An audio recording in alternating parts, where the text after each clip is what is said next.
Cette saison, nous avons parcouru des milliers de kilomètres à travers toute la France pour analyser et comparer les modes de vie de vos chats en fonction de leur région. Nos experts ont pu répondre à des questions aussi cruciales que pertinentes telles que: les chats bretons ont-ils le pied marin? Préfèrent-ils le cidre au lait? Ceux du Nord miaulent-ils en faisant « Eh biot !» Et les chats du Sud sonnent-ils les pros de la sieste? Ceux de l'Est ont-ils des crampons sous les pattes? Les résultats se sont révélés extrêmement surprenants, bien au-delà de tous ces clichés. Mais surtout, de grands champions régionaux se sont démarqués par leur performance exceptionnelle, leur talent ou leur bravoure. Il est enfin temps de les rencontrer et de leur remettre les GPS d'or de la vie secrète des chats.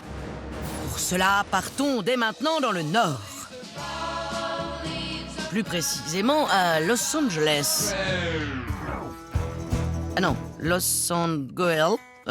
Oui, enfin le LA du Pas-de-Calais, quoi. Ici, on trouve des maisons en briques rouges, des chats, des maisons en briques rouges, et aussi d'impressionnantes montagnes minières qu'on appelle terrils ou terri quand on parle comme les ch'tis. Je passe mes vacances tout en haut de Ch'téry. Avec un sommet qui culmine à 184 mètres, ce sont tout simplement les deux plus grands terrils d'Europe. Et au pied de ces fameux terrils, nous avons rencontré Vanessa et ses trois gars, Nicolas, Bjorn et Floki. En effet, il y a 3 mâles à la maison, je suis la seule femelle. Je me vis plutôt bien et je trouve ça même rigolo. Après, bon voilà, ce sont des animaux, c'est pas la même chose, mais on ressent bien que ce sont des mâles et qui cherchent à s'affirmer. Pas vraiment étonnant puisque Floki et Bjorn ont tous les deux ce petit truc en plus que les autres n'ont plus. C'était important pour nous de ne pas les castrer parce qu'on estime que voilà, ce sont des êtres vivants et comme les êtres humains, ils ont des besoins. Voilà, deux mâles entiers, donc avec des caractères bien trempés, quoi. Qu'est-ce que t'as fait encore, hein? Hey. Tu t'es encore battu? T'as fait ton caïd? Ouais. Le plus guerrier, c'est Floki. Ça, c'est sans aucun doute. Ouais. On l'a déjà vu à plusieurs reprises se battre. C'est tout maintenant. Arrête. Il faut l'engueuler parce qu'il fait son boss. Et c'est tout. J'aime pas l'engueuler aussi. À côté de ça, c'est un chat très adorable, qui fait beaucoup de câlins, beaucoup de bisous. Zoubi zoubi zou.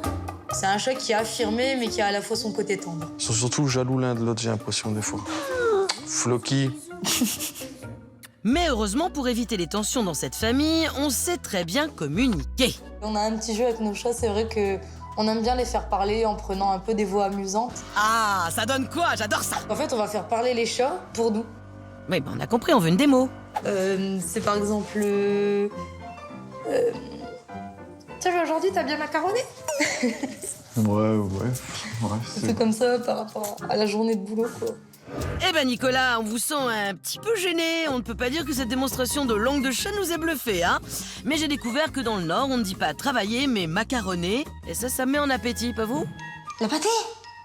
Va manger? Allez, Ah oui, la pâtée. la pâtée, c'est l'heure. Ouais, allez, la pâtée. Bon appétit. Un pâté, c'est son... C'est sacré, hein. C'est... Oh là, si tu l'enlèves ça, là, c'est fini, là. Sa vie, elle est foutue. Bah oui, dans le Pas-de-Calais, la pâtée, c'est sacré. Mais Floki et Bjorn, comme tout bon mâle non castré, savent où aller chercher d'autres plaisirs. Allez, bonne balade. Bah oui, dehors, bien sûr, hein, forcément. Qu'il pleut, qu'il grêle, qu'il neige, qu'il fasse du vent, du soleil. Ils sont tout le temps dehors, tout le temps. Ouais, c'est vraiment des vagabonds. Mais alors, ces terrils aurait-il un pouvoir étrange sur les chats? Oui, on pense que le terri a une influence sur nos chats parce que c'est un moyen pour eux, je pense, de se retrouver un petit peu à l'état sauvage, mine de rien. Mine de rien, mine de charbon plutôt. Qu'est-ce que je suis drôle. Oh, bon. Alors, ces deux gigantesques terrils sont-ils bel et bien le terrain de jeu favori de Floki et Bjorn, comme le pensent Vanessa et Nicolas? Qu'est-ce qui peut bien les attirer autant là-bas? Pour le découvrir, nous les avons suivis à la trace pendant plusieurs semaines à l'aide de traceurs GPS. Il est temps pour Vanessa et Nicolas d'enfin connaître toute la vérité sur leurs deux tout. Bienvenue Merci. au Ch'ti, Vanessa, c'est ça? Vous allez bien? Bienvenue les ch'tis. Merci, c'est gentil. On représente la région. Voilà. Je peux vous dire que vous êtes quand même les seuls, cette année, à avoir 2 mâles non castrés. D'accord. C'est quand même rare. Pour nous, c'était normal qu'ils gardent leur instinct. Et La nature les a fait comme ça, alors on Voilà. a décidé de laisser faire. Exactement. Quand on regarde Björn et Floki, il y a quelque chose qui saute aux yeux. Ouais. Ils portent sur eux leur caractère sexuel Ah oui. tertiaire. Hein, c'est vraiment ces grosses joues. Ah ouais. Avec Laetitia, tout à l'heure, on s'extasiait devant leurs tête. photos. C'est vrai que sur le coup, nous, on se dit, à un moment donné, on s'est dit, bon, peut-être qu'on leur donne trop de pâté. Hein. Mais non, Mais pas du Ce tout. sont pas des C'est leur hamsters, morphologie qui est comme ils sont ça. vraiment les caractères sexuels tertiaires qui ne s'exprimeront physiquement que sur un chat qui est stérilisé tardivement ou pas stérilisé du tout. Les mâles non stérilisés développent ces grosses joues très caractéristiques qui sont pour eux une forme de protection. Les mâles étant régulièrement amenés à se confronter lors de disputes pour des femelles ou pour un territoire. Ils se forment naturellement un amas de kératine sur leurs joues qui constitue une véritable protection pour la peau. Et ça les rend donc beaucoup moins vulnérables aux blessures.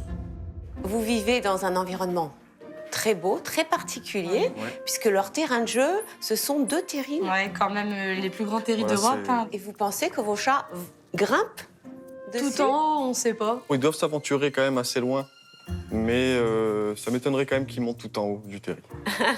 Ah, il y en a un qui veut monter tout en haut Vous de avez vu, l'écran. hein, il est impatient de Comme voir nous, hein, l'histoire comme de Floki Ah et oui. Björn. On va commencer par vous montrer Björn. D'accord. C'est parti. C'est un parcours qu'il a réalisé sur 24 Sur heures. 24 heures, ouais. Oh, il reste un peu dans le même coin. Bon. Ah, il va Mais il va chez les voisins. Il va chez les gens. Allez, il revient pour la pâtée. Il revient pour la pâtée, c'est sûr. Ah, il va au terril, là. Au terrier, ouais. Ah, il va vraiment sur le terri quand même, ouais.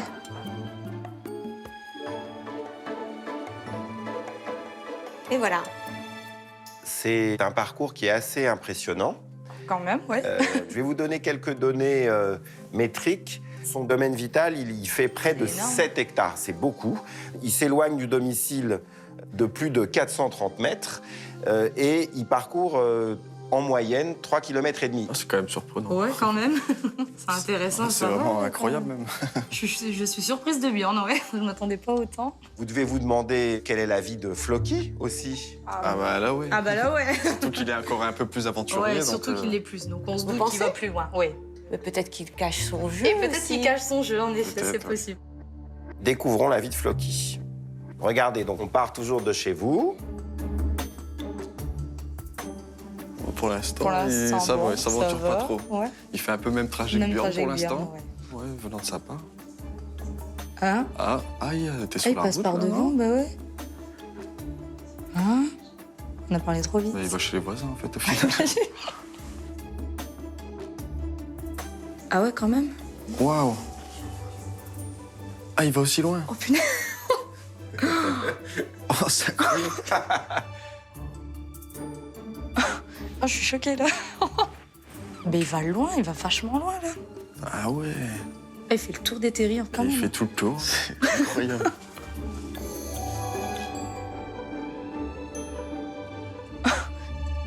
Ah bah quand même. Alors, Waouh. On s'attendait pas autant quand même, quoi, Ouais, clairement. franchement, non, on s'attendait pas à ça, là. Il va quand même sur l'autre commune qui est juste à côté. Hein. Ça fait quand même un sacré morceau de chemin, quoi. Alors, il y a énormément de choses qui nous ont impressionnés, évidemment. C'est d'abord qu'il ne va pas sur les terrils. Et ni l'un ni l'autre ne semble aller sur les terrils. Et clairement, ce n'est pas un environnement attirant et favorable pour eux. Ils parcourent une distance considérable pour aller sur des zones sur lesquelles Björn ne va pas. Et ce qui est encore plus impressionnant, c'est qu'on va analyser ces métriques. Et là, ces métriques, ils sont terriblement impressionnants.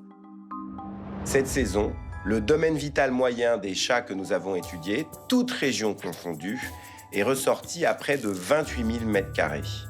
Celui de Floki, lui, dépasse les 300 000 m². C'est tout simplement extraordinaire. Alors qu'un chat s'éloigne en moyenne de 260 mètres de son domicile, lui s'éloigne de plus de 2 km, jusqu'à 2100 mètres. C'est tout simplement 10 fois plus que la moyenne des chats français. Je pense que Vanessa et Nicolas ne se doutaient pas qu'ils avaient chez eux un spécimen si unique.